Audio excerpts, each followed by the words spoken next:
Come here. Hush! Come here. Come here, beside. Nanggagalayti na talaga ako, Gar. Gusto ko na magluto. Ginagawa Saan lulutuin ko? Ang angas mo. Wow, di ba? Wapin! At heto na naman nga pala tayo, syempre, wow, di ba? Wapin! At yun na naman nga, dahil nga pala tinamad akong bumili ng uulamin sa kanto, ganito na lang ang naisip ko. Pinabili ko yung darling ko ng 4 na pirasong tikikinsing manok at saka ko siya pinakuha ng malunggay. Wow, di ba? Wapin! Ayoko At syempre guys, chinap ko nga pala sa tigdadalawa yung 4 na pirasong manok para dumami naman.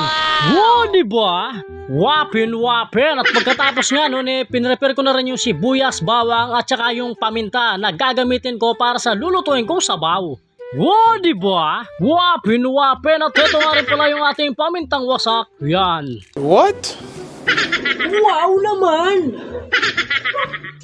At nung all goods na nga ang ating preparation para sa ating ulam, yan.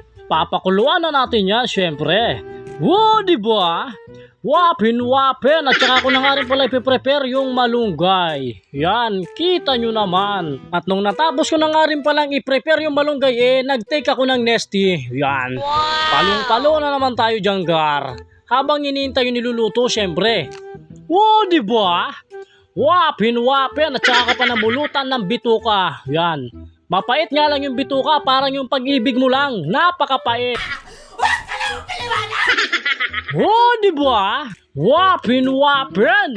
At syempre guys, pangalawang tagay ng Nesty. Yan, gumuguhit boy, palong-palo talaga.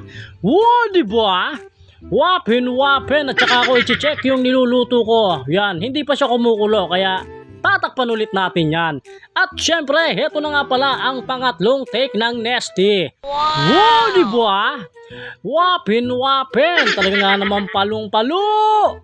At nung kumukulo na nga pala ang ating Chicken Joy, yan. Kita nyo naman. Wow, di ba? Wapin! At syempre guys, dahil kumukulo na yan, ilalagay na pala natin ang malunggay. Talaga nga namang napakasustansya niyan. Simpleng lutuin lang ng sabaw yan, pero napakasustansya niyan. Oh, di ba? Wapin! At yung pang-4 na tagay nga pala ng Nesty Boy, yan, talagang ramdam ko na. Ginagawa mo At syempre guys, heto na nga pala ang ating niluluto. Yan. Luto na. Wapin! Tingnan mo naman. Talaga nga namang mapapahigop na naman tayo ng sabaw nito. Oh, di ba? Wapin! At saka mo tikman. Syempre, very nice yan. Very nice. At syempre guys, hanggang dito na lang. Wapin!